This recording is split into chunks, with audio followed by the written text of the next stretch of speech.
Mga ka-eats, nako, welcome na naman sa panibagong vlog. Bonus na lang to kasi talagang kanina ko pa iniisip nung pumasok kami dito sa restaurant na to. Kung i-vlog ko ba siya? Sabi ko, parang gusto ko siya i-enjoy, pero gusto ko rin i-share sa inyo. At syempre gusto ko rin ma-immortalize yung experience namin ni Mommy B. Salamat sa aking si Paring Sim at Maring Jen na pag-iwanan namin ng mga bata. Sobrang salamat. Close hack yun. Magdala kayo ng kumpare, kumare, pinsan, nanay, tatay para makatulong sa inyong kids pagbabantay at para makapag-date kayo dito. Nandito kami ngayon sa Palo Trattoria. Ito daw ang longest running restaurant sa Disney Cruise Fleet. Simula 1998 pa mga ka-eats at Italian theme siya. So, Italian theme siya. Palo kasi means pole in Italian. So, yun daw yung mga pole sa Venice, okay? Tapos, iba-iba ng theme kada fleet. Pero, ito ay Luca theme, okay? So, makikita nyo kapag pumunta kayo dito sa Disney Adventure, ito lang ang kaisa-isang Luca Pixar movie theme na Palo Trattoria. Mga ka-eats, ito ay hindi included sa inyong binayaran pero must try daw ito dahil napakasarap daw ng pagkain. Marami na akong kaibigan nagsabi na must try siya. Kaya nung nag-open yung booking, nag-book kami agad mga ka-eats. Bago namin ipakita sa inyo yung menu at yung mga kakainin namin, don't forget to like, comment, and subscribe to our channel.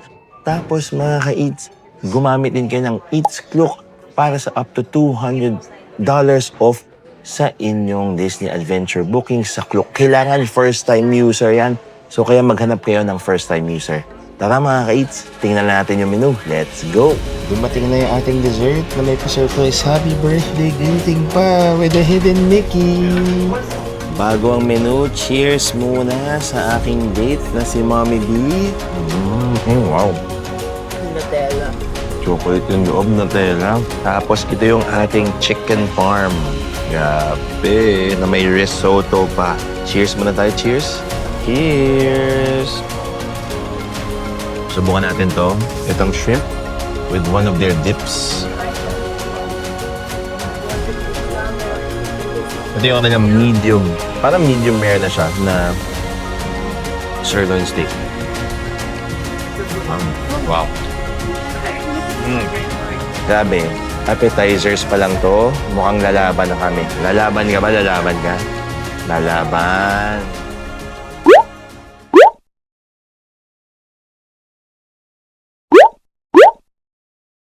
Bago ang menu, cheers muna sa aking date na si Mommy B.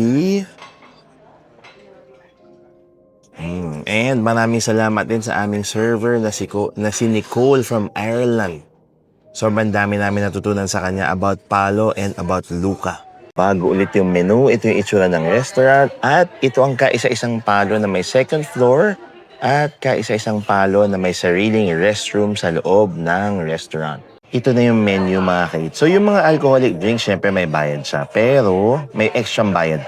Itong mga antipasti, eggs, waffles and pancakes, soups, pizza at yung mga entrees, kasama na to sa babayaran na $55 per person.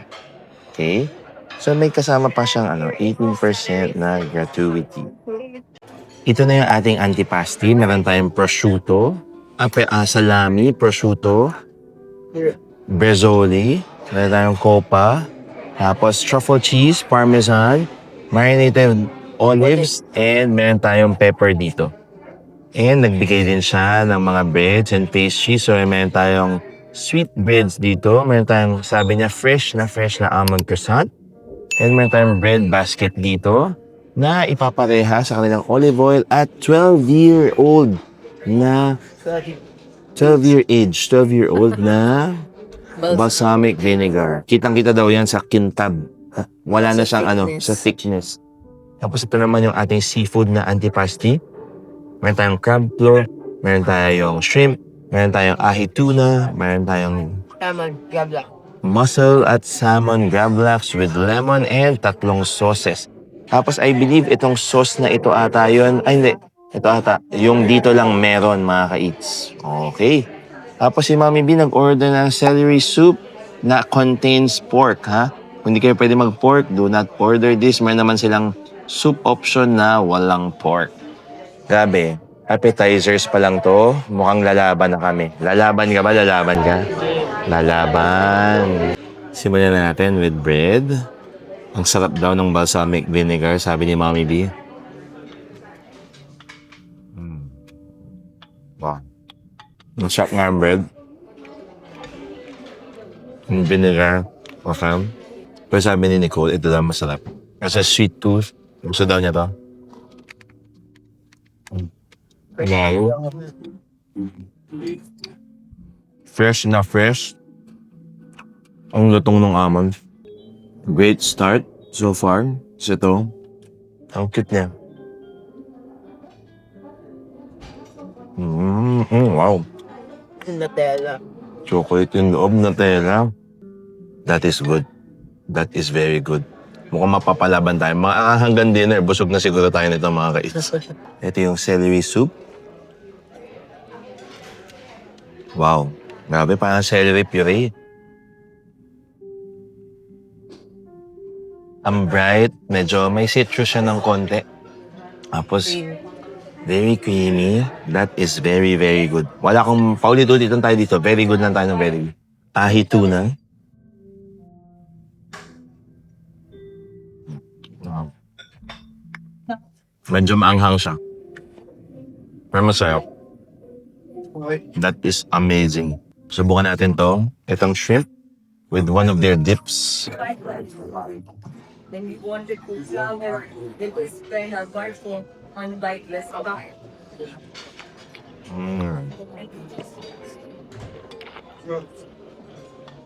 Kaya pwede humingi ng shrimp lang. Sarap. Pwede. Super plump. Super juicy. At alam nung fresh. Salmon. Cream cheese, please.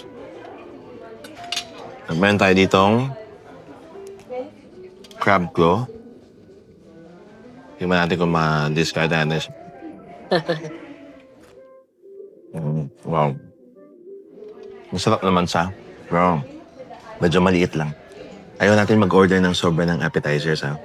Kailangan patunayan natin na kaya natin to. At dahil may extra bayad itong mga kaits, kailangan nyo siyang mas sulitin. Okay? So far, so good. Tapos ito. Try natin itong salami.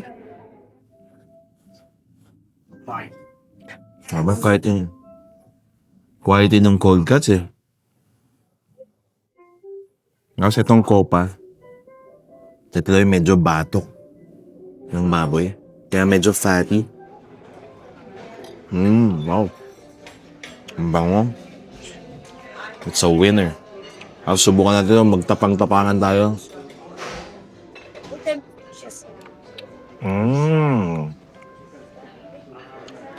Medyo maanghang, medyo maasim. Nasa pimiento nga, levels. Sige, titikman natin itong cheese. Truffle cheese. Sa mga hilig sa truffle at cheese, must try. Wow. That is good. Sabi niya, people niya. Favorite na ito ni Nicole. So far, masarap. That is very good. Try ko lang itong natakam ako dito para medyo malutong siyang bread. Ang bango.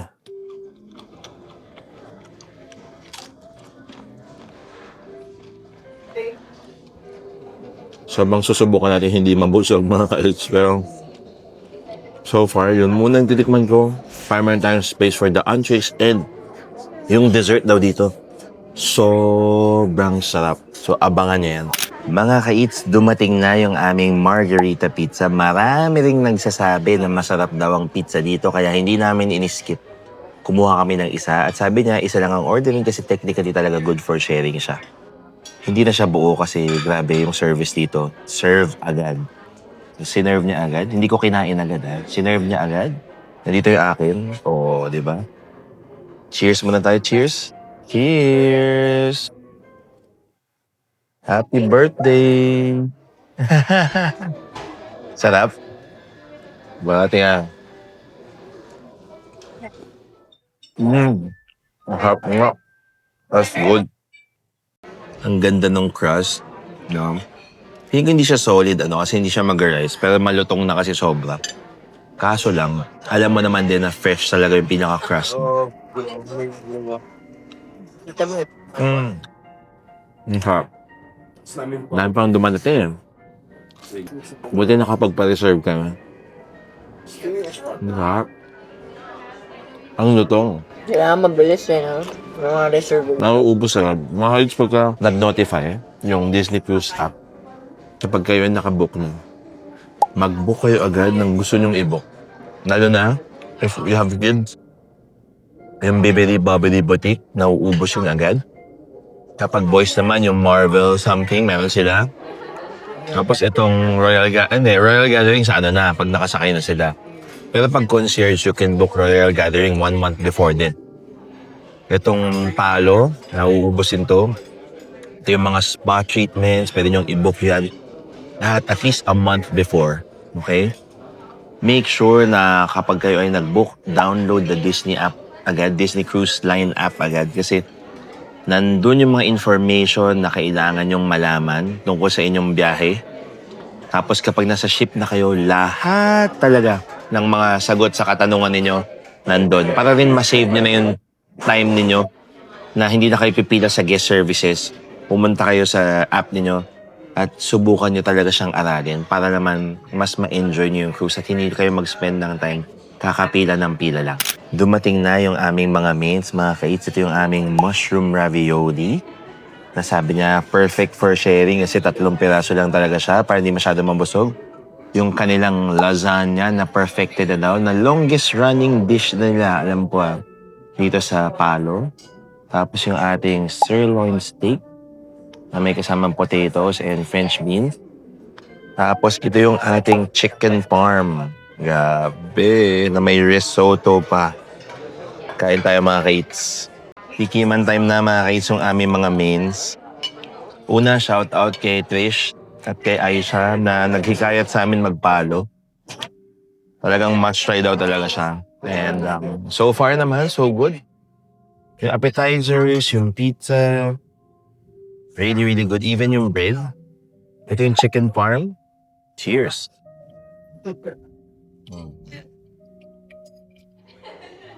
Perfect yung pagkakaluto sa chicken. Ang ganda ng medyo crispy na parmesan layer. Even the risotto is good. So ito yung mushroom ravioli na meron pang pine nuts. Ay!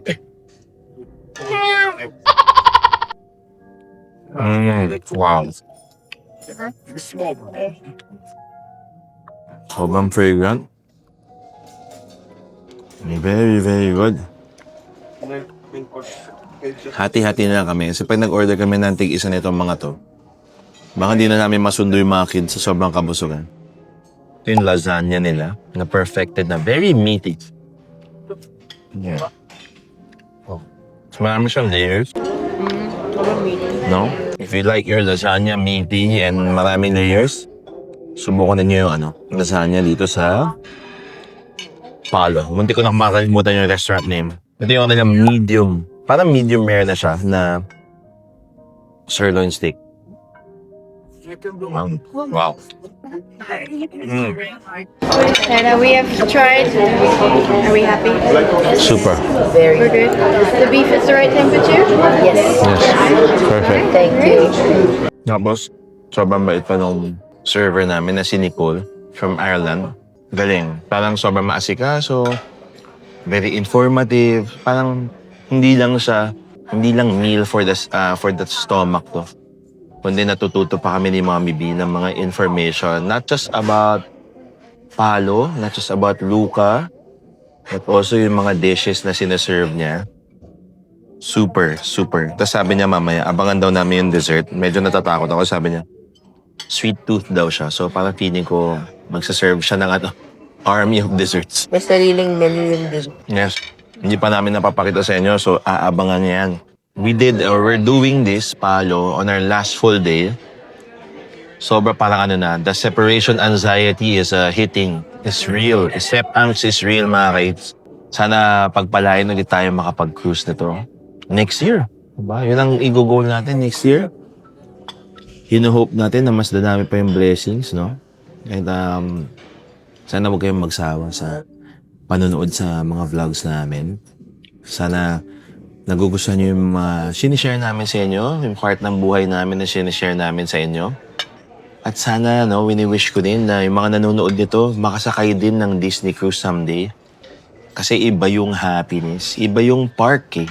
Iba yung cruise, parang yung cruise. Parang titira ka mismo sa mundo talaga nila. Hindi lang siya ilang hours, kundi ilang araw. And all ages na nakita namin sa cruise na to na parang ang saya-saya talaga. From the babies to the kids, to the twins, to the teens, to the adults, to the lolo and lola. Sobrang saya nila. Sa food, sa facilities, lahat. Parang, siyempre, no, may mga magrereklamo, mahaba yung pila, madami yung tao, kesyo ganyan, kesyo ganito. Pero, Talaga siya. ganun talaga eh. Kahit naman sa park, madami yung tao, mahaba yung pila. Pero you just need to find what you, parang love what you are doing. Be grateful, no? Find the magic. Be grateful na nandito kayo. No? And be respectful din sa mga tao. Siyempre, pag nag-cruise kayo, maraming tao, hindi lang kayo yung laman ng cruise ship. So, kailangan maintindihin tayo, be respectful, at pasensosyo tayo kapag tayo ay sumakay nito. Kasi mas may enjoy nyo yung inyong experience.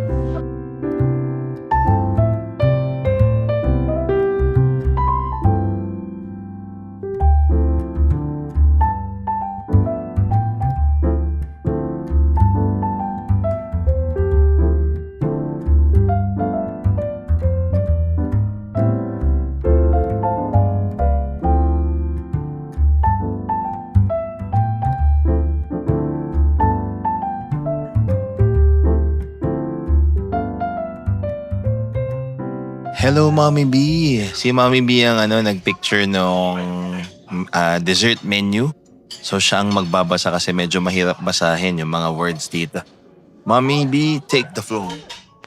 Yeah, so nagtanong kami, tuwing kumakain kami sa mga restaurants nila dito, nagtatanong kami kung ano yung recommendation ng mga servers. And so far naman, lahat ng nare-recommend sa amin ay nagugustuhan namin. So ngayon, magde-dessert na tayo and tinanong namin si Nicole kung ano yung recommendation niya for the dessert dahil sinabi din niya na sweet tooth siya. So, naniniwala kami na magiging okay yung recommendation niya. So, yung unang order is yung warm amaretto chocolate fondant.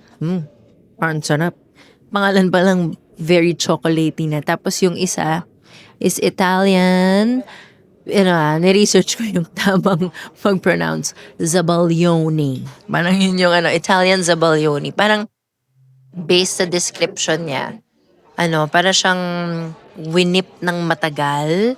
So, mga eggs. Tapos, baka parang pavlova or meringue. Parang ganon. Tapos, merong fresh berries.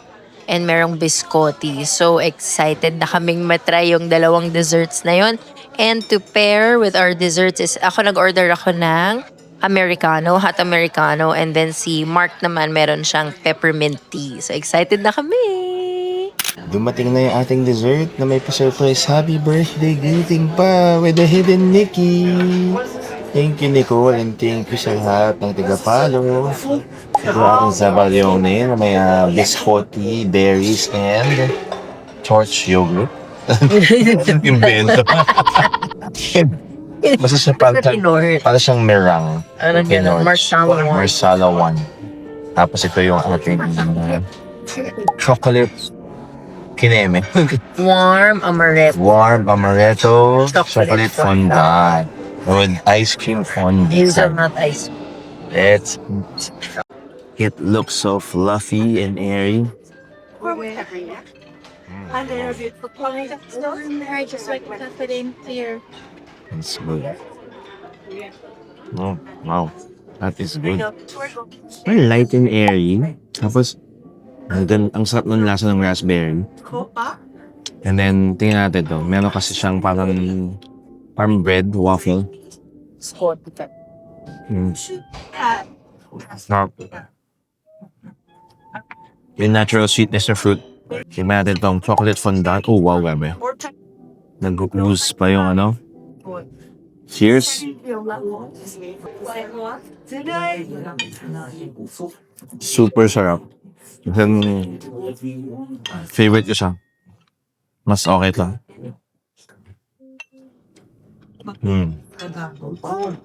Chase natin with the peppermint tea. Ito. Thank you very much. May pipirmahan na tayo. So ito na ang pirmahan. Tap nila yung So kailangan nyo tong key to the world card yung tawag nila. So ito na yung ito na yung pinaka bill natin. So $55 per person siya. 110 USD. Tapos Stillwater has a charge 4.25 USD. Ang total niya is, subtotal is 114.25. Isang kulit. Nakalagay 18% auto gratuity pero parang 76 cents lang siya. So parang hindi siya tama ata yung competition. Pero yun yung nakalagay. So ang total is 115.01. Okay? So pwede tayong mag-charge na lang ng additional gratuity. Okay? So isara na natin bigyan na natin siya ng 15. Okay? so isusulat. Oo, pwede na isulat dito. Tapos, lagyan natin yung stateroom natin. 1116. Okay? So, yun. Mga kaits, maraming salamat sa panonood. Sana mapanood nyo rin yung iba naming vlogs dito sa Disney Adventure Cruise sa aming experience. Hindi na namin kasi marami na kayo napanood na vlog eh. So, yung experience namin as a family, parang as a couple, no? Na sana ma-enjoy ninyo kung makaka-relate kayo. And kung makaka-relate kayo, na-enjoy ninyo, i-share ninyo. Don't forget to like, comment, and subscribe na rin kasi makakatulong yan sa aming channel. Tapos, kapag kayo ay magbo-book, don't forget to use, pag sa mga first-time users lang din ata ito nag-a-apply, kung hindi ako nagkakamali, Eats Klook para makakuha ng up to $200 off sa booking niyo sa Disney Adventure via Klook. Tapos, kapag syempre mag-book kayo ng hotels, activities, gamitin rin mga codes namin sa Agoda at sa Klook. Okay? Sa Klook, dapat first-time user. Sa Agoda, you can use it up to 5 times. Basta redeem the codes first before kayo mag-book. Maraming salamat ulit. Until our next gala at kain, abangan niyo yan. Maraming salamat. Bye-bye!